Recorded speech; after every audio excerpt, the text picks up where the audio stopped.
Hey folks, it's Bill. I thought I'd give a quick update because I had some good success today.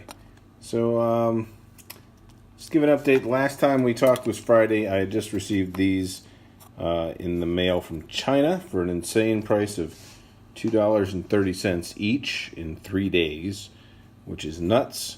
And so today I decided to follow Lamore Freed's instructions for making a tester. And actually, her instructions are really good. I mean, I have a couple things that I would add as tips, but not a whole lot. So I made a board that'll be able to test the boards we're getting for the switch router. So on the right here, you see that it actually has a teensy on it. So this is a small microcontroller board. It's not that small actually, but it's really powerful. It's from PJRC. Paul Stoffergen, I'm going to butcher his name. Anyways, it's a pretty well-known chip, and it's inexpensive. It's $24, I think, and it's got a few really great features. It's got like an SD card. It's got a ton of features. It's got a lot of power on the chip. But the reason that I used it is that it has a ton of pins. It has like 40 GPIO pins. It's got an absolute ton. A lot of them are available right here on the top and the bottom. On the back, you've actually got a whole bunch more pins if you're willing to contact solder. And if you look carefully, I'm not sure if it'll zoom in far enough here, but if you look, when they escaped out all those pins from that chip, that's kind of crazy in there. But so I use this chip because it's got lots and lots of I/O.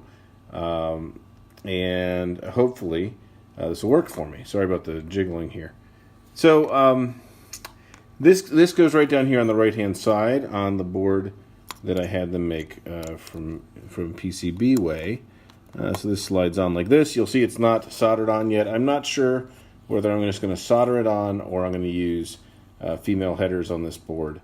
We'll see how much room I have. I think you'll see why in a minute. There was one flaw with this board. It was not from PCBWay, it was me. I missed a trace from this button to ground. So I've added that there with this yellow wire. Not a big deal. I tested that, it works.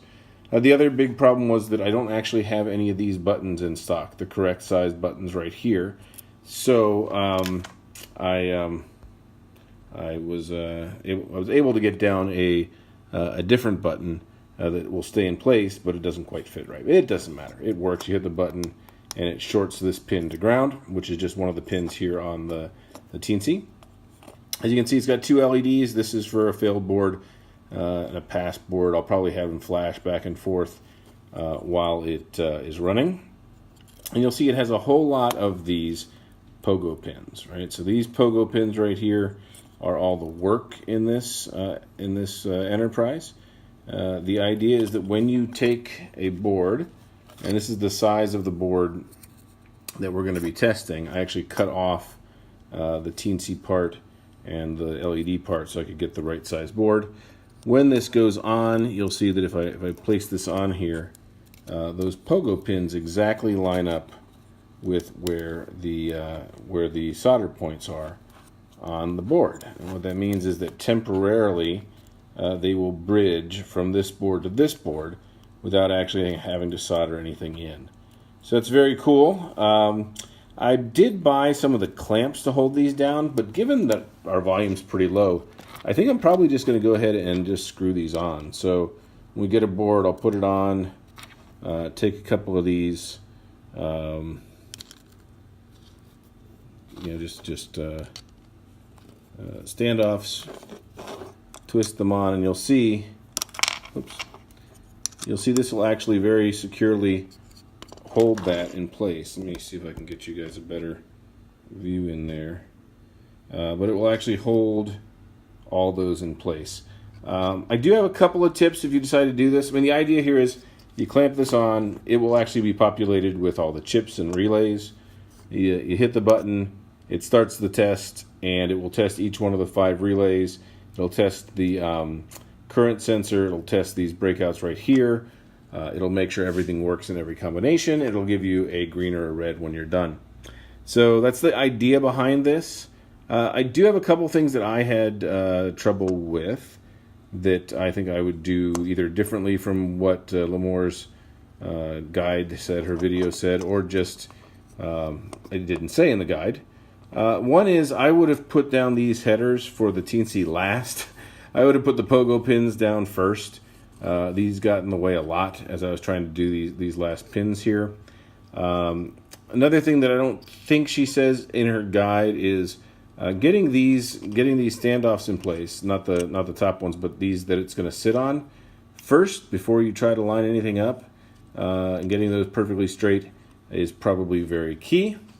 And then the last real big tip would be do the pogo pins on the middle first, right? So I made a mistake here, and if you look carefully, I have a row of pogo pins here on the outside.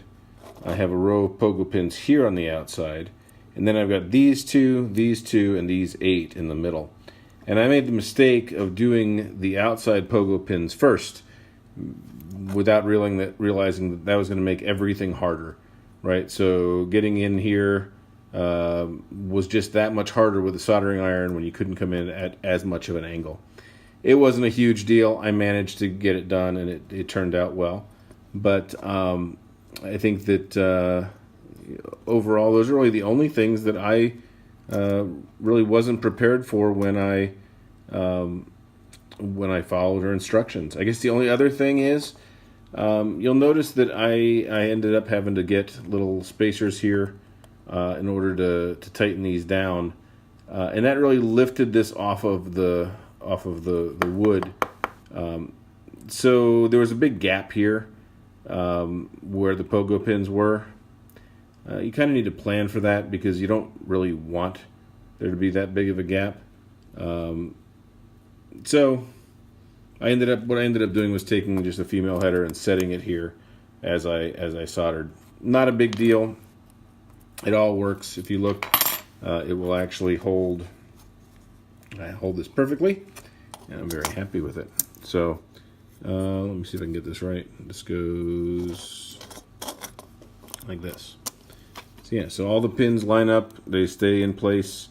Getting them perfectly straight isn't that easy. What I ended up doing was actually looking straight down through my magnifying glass and kind of closing one eye and sighting it to try and get it perfectly straight up and down. And then I used Lamore's trick of pushing them in and having them snap. And it worked great. My only remaining challenge will be whether or not this board is too close to these standoffs.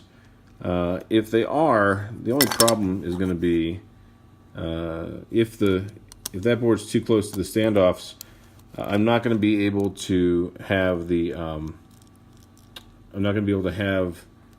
female headers on this because it'll be up too high and it'll hit right here.